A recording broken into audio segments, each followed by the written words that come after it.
Diawali dengan zikir dan sholawat, peringatan Isra Mi'raj di Masjid Baitul Allah, Gampong Baru, berlangsung dengan penuh kekhusyukan.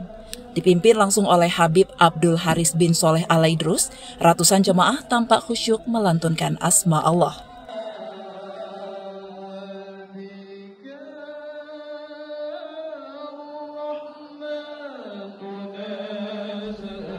Dalam tausiahnya, Habib Abdul Haris mengupas makna perjalanan spiritual Rasulullah SAW dalam Isra Mi'raj.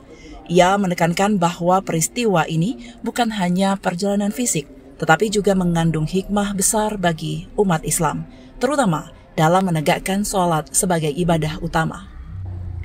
Sementara itu, Gecik Gampong Baru Darwis berharap peringatan Isra Mi'raj ini dapat menjadi momentum refleksi bagi warga untuk semakin meningkatkan iman dan ketakwaan.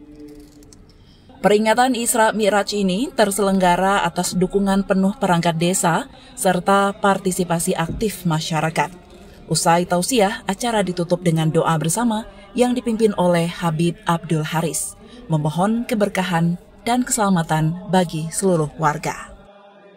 Dari Banda Aceh, Kanal Inspirasi TV melaporkan.